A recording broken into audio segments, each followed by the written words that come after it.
Hello friends, आज के इस वीडियो में हम विज्ञान लेसन प्लान को कैसे बनाएंगे इसके बारे में समझेंगे। तो सर चलिए शुरू करते हैं। सबसे पहले यहाँ पे हम पाठ्य योजना का क्रमांक डालेंगे, जो भी हमारा क्रमांक होगा। उसके बाद विद्यालय का नाम रहेगा, जिस भी विद्यालय में आपको टीचिंग करानी है, दिनांक, विषय, उपविषय, कक्षा, कालांश, अवधि। ठीक, प्रकरण है आज का हमारा पोषक तत्व, न्यूट्रिशन। सामान्य उद्देश्य में क्या रहेगा? पहला है छात्रों में वैज्ञानिक अभिरुचि का विकास करना। दूसरा है छात्रों को आधुनिक जीवन में विज्ञान के योगदान के बारे में अवगत कराना। तीसरा है छात्र में विज्ञान विषय पढ़ने के लिए रुचि विकसित करना। और चौथा है छात्रों में निरीक्षण या अवलोकन की भावना को उत्पन्न करना। उसके बाद से हमारा रहेगा विशिष्ट उद्देश्य। विशिष्ट उद्देश्य में 3 तरह का रहेगा: ज्ञानात्मक, बोधात्मक, अनुप्रयोगात्मक। ज्ञानात्मक में आपका प्रश्न है, ज्ञानात्मक में रहेगा छात्र पोषक तत्वों की परिभाषा दे सकेगा। और बोधात्मक उद्देश्य है छात्र पोषक तत्वों के बारे में उदाहरण सहित व्याख्या कर सकेगा। छात्र पोषक तत्वों की प्रकृति की व्याख्या कर सकेगा। अनुप्रयोगात्मक उद्देश्य में हो जाएगा छात्र विभिन्न प्रकार के पोषक तत्वों की पहचान कर सकेगा। दूसरा है छात्र अपने ज्ञान का अनुप्रयोग कर सकेगा। पूर्व ज्ञान क्या रहेगा? छात्र भोजन के बारे में सामान्य जानकारी रखता है। शिक्षण सहायक सामग्री, शिक्षण सहायक सामग्री में जो भी टीचिंग के लिए आप मटेरियल यूज़ करेंगे वो रहेगा। तो विभिन्न प्रकार के फल व सब्जियां, चौक, डस्टर, पॉइंटर इत्यादि। फिर आता है आपका प्रस्तावना प्रश्न। प्रस्तावना प्रश्न में आप 3 कॉलम बनाएंगे, एक में क्रमांक, एक में छात्राध्यापिका का कथन, तीसरे में छात्र कथन। छात्राध्यापिका का कथन रहेगा जब आपको भूख लगती है तो क्या करते हैं।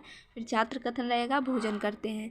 दूसरा है इसी से रिलेटेड दूसरा प्रश्न पूछेंगे, भोजन में आप क्या क्या खाते हैं। छात्र कथन होगा चावल, दाल, सब्जी, रोटी इत्यादि। फिर आप पूछेंगे चावल, दाल, रोटी, सब्जी में क्या पाया जाता है। फिर छात्र मौन रहेगा या जो भी कुछ उसको पता होगा थोड़ा बहुत टूटे फूटे शब्दों में बताएगा। फिर आपका उद्देश्य कथन होगा बच्चों आज हम पोषक तत्वों के बारे में अध्ययन करेंगे। फिर आप प्रस्तुतिकरण तैयार करेंगे। प्रस्तुतिकरण में आप 4 कॉलम बनाएंगे, एक में क्रमांक, दूसरे में शिक्षण बिंदु, तीसरे में छात्राध्यापिका कथन और चौथे में छात्र कथन या क्रिया रहेगा। शिक्षण बिंदु है आपका पोषक तत्व। तो आप क्वेश्चन पूछेंगे बच्चों से पोषक तत्व क्या होते हैं। छात्र मौन रहेगा या जो भी कुछ होगा उसको जानकारी वो बताएगा। फिर आप स्पष्टीकरण में उसको पढ़ाएंगे वह सभी तत्व जो हमारे भोजन में पाए जाते हैं उन्हें पोषक तत्व कहते हैं। पोषक तत्व हमारे शरीर की वृद्धि, विकास, रक्षा करने में सहायक होते हैं। छात्र क्रिया में छात्र मौन ध्यानपूर्वक सुनेगा, सुनकर समझेगा और उसके तथ्यों को नोट करेगा। हमें पोषक तत्व हमारे भोजन में पाए जाते हैं, चाहे वह शाकाहारी हो या मांसाहारी। हमें दूध से भी पोषक तत्व प्राप्त होते हैं। फिर आपका दूसरा शिक्षण बिंदु रहेगा पोषक तत्वों के नाम। पोषक तत्वों के नाम बताइए। छात्राध्यापिका का कथन होगा छात्र मौन या जो भी उसको पता होगा वो बताएगा। फिर आपका स्पष्टीकरण रहेगा हमारे भोजन में मुख्य रूप से कार्बोहाइड्रेट, प्रोटीन, वसा, विटामिन तथा खनिज लवण हैं। हमें कार्बोहाइड्रेट चावल, रोटी, आलू इत्यादि में मिलता है। प्रोटीन हमें मांस, दूध तथा वसा हमें तेल, घी से मिलता है। और विटामिन फलों तथा मेवे में मिलता है। छात्र क्रिया रहेगा छात्र मौन रहेगा या ध्यानपूर्वक सुनेगा और उसके तथ्यों को नोट करेगा। तीसरा आपका शिक्षक बिंदु रहेगा शिक्षण बिंदु पोषक तत्वों के कार्य। फिर आप क्वेश्चन पूछेंगे पोषक तत्वों के हमारे शरीर में क्या कार्य हैं। छात्र मौन रहेगा।